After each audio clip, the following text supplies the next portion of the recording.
नमस्कार दोस्तों, मैं मुकेश कुमार वैष्णव। मेरे यूट्यूब चैनल में आप लोगों का स्वागत है।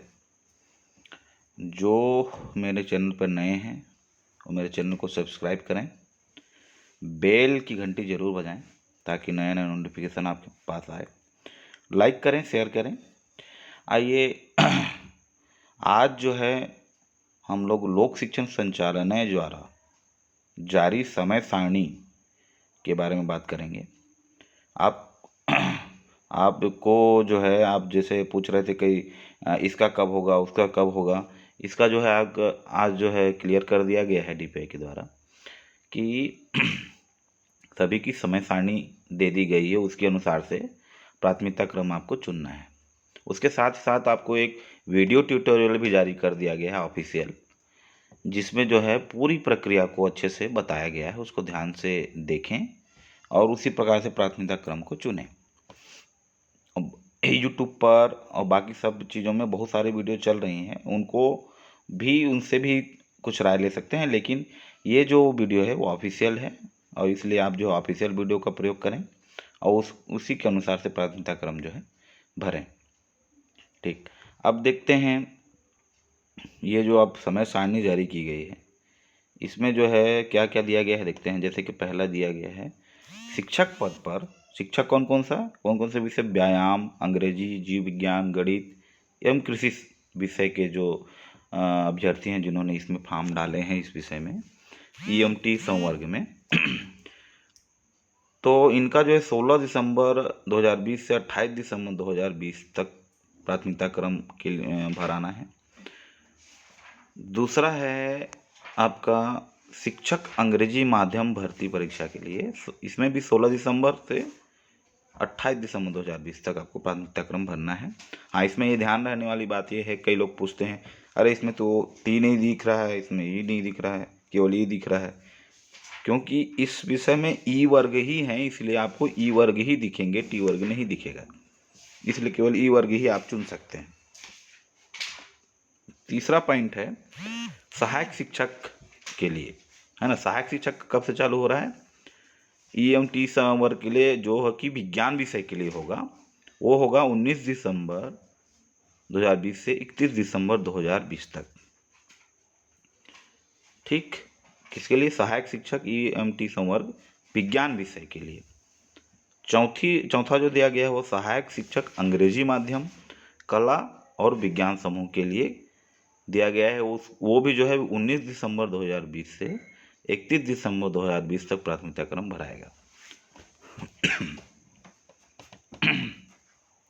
पांचवा जो दिया गया है अंतिम लास्ट में जो भराएगा, सहायक शिक्षक विज्ञान प्रयोगशाला के लिए ईएमटी संवर्ग के लिए। अच्छा, ये सहायक शिक्षक अंग्रेजी माध्यम में भी आपको ई संवर्ग ही मिलेगा, टी संवर्ग नहीं रहेंगे। ठीक है। सहायक शिक्षक विज्ञान प्रयोगशाला का 21 दिसंबर से 2 जनवरी तक आपको प्राथमिकता क्रम भरना है। तो ये समय सारणी जो है डीपीआई ने जारी की है और इस समय सारणी के अनुसार ही आपकी प्राथमिकता क्रम आपको भरना है और इसी समय सारणी पर ही आप जब अपना रजिस्ट्रेशन नंबर, रोल नंबर डालेंगे तो तभी खुलेगा, नहीं तो उससे पहले नहीं खुलने वाला। ठीक है। तो इस समय सारणी को ध्यान से आप लोग देखें और इसी के अनुसार से जो है प्राथमिकता क्रम भरें, सावधानीपूर्वक भरें, आराम से भरें, कोई दिक्कत नहीं है। एक बार यदि आपने इसको भर दिया है तो उसके बाद आप उसमें कोई सुधार नहीं कर पाएंगे फाइनल सबमिट करने के पश्चात। हाँ, उससे पहले जो है एक सुधार आप कर सकते हैं, इसलिए जो है बहुत ही ध्यानपूर्वक जो है प्राथमिकता क्रम को भरें। आप प्राथमिकता क्रम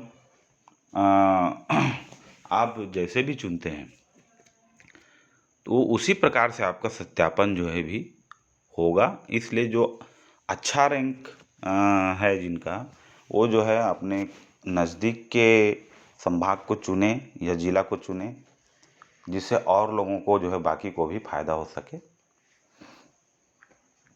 तो इस प्रकार से और एक निर्देश भी यहाँ पर दिया गया है, इसको ध्यानपूर्वक पढ़ें। प्राथमिकता चयन हेतु व्यापम द्वारा ली गई शिक्षक सहायक शिक्षक की विषयवार परीक्षा का डाटा ही मान्य होगा। ये बहुत ही महत्वपूर्ण पॉइंट है। इसमें जो है ये वाला जो पॉइंट है वो बहुत महत्वपूर्ण है। इसमें यह बोला गया है कि व्यापम द्वारा जो परीक्षा ली गई थी शिक्षक और सहायक शिक्षक के लिए विषयवार जो परीक्षा ली गई थी उसमें जो आपने डाटा फिल किया था, कहने का मतलब या मान लीजिए आपने रायपुर, बिलासपुर और दुर्ग संभाग को चुना, बस्तर और सरगुजा को नहीं चुना है, और अभी आप सोच रहे होंगे कि प्राथमिकता में मैं चुन लूँगा, तो ये नहीं हो पाएगा, क्योंकि वही डाटा आपको मान्य होगा जो आपने व्यापम की परीक्षा के दौरान फॉर्म भरे थे। इस बात का आपको विशेष रूप से ध्यान देना होगा। सहायक शिक्षक में भी उसी प्रकार से आपने जिन जिन जिलों को चुना है उन्हीं जिलों को ही आपको प्राथमिकता क्रम देना पड़ेगा, उसके अलावा नहीं, क्योंकि आपको बाकी जिले दिखेंगे ही नहीं। दूसरी चीज़, एक बार आपने प्राथमिकता सबमिट कर दी तो उसमें आप किसी प्रकार का कोई बदलाव नहीं कर सकते हैं। यह बात आपको बिल्कुल नोट कर लेना है। आराम से जो है प्राथमिकता भरें।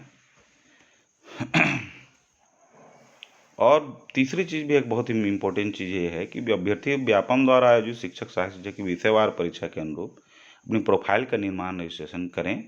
विषयवार करना है आपको जिस विषय में आपने किया है। यदि अभ्यर्थी एक से ज़्यादा परीक्षा में शामिल हुआ है तो उसे सभी परीक्षा के अनुसार प्रोफाइल का निर्माण और रजिस्ट्रेशन करना होगा। मतलब मान लीजिए आपने अंग्रेजी माध्यम में भी डाला था, हिंदी माध्यम में भी डाला था, प्रयोगशाला के लिए भी डाला था, तो आपको अंग्रेजी माध्यम, हिंदी माध्यम, प्रयोगशाला, इस प्रकार से अलग अलग जो है आपको रजिस्ट्रेशन करने हैं, प्राथमिकता क्रम देने हैं। जितने भी विषय में आपने डाले हैं सब विषय के लिए अलग अलग आपको प्राथमिकता क्रम देना पड़ेगा। किसी भी तरह की कोई संशय की स्थिति हो तो DPI ने हेल्प डेस्क लगाया हुआ है, जिसका नंबर है 7898041982। इस पर कॉल करके या शिक्षा विभाग के या जिला संभाग या संभागीय कार्यालय में आप संपर्क कर सकते हैं। शिक्षा विभाग के जिला संभाग कार्यालय में भी आपको सुविधाएं दी गई हैं, वहाँ पर भी हेल्प डेस्क लगाया गया है। तो बहुत ही अच्छी व्यवस्था DPI के द्वारा की गई है, काफ़ी सराहनीय व्यवस्था की गई है। तो वह उम्मीदवारों को कोई परेशानी न हो, इसका पूरा ख्याल रखा गया है। तो इस प्रकार से आपको समय सारणी की जानकारी देना था। तो गुड लक, आप अच्छे से प्राथमिकता भरें और सावधानी से भरें। धन्यवाद। जय हिंद, जय छत्तीसगढ़।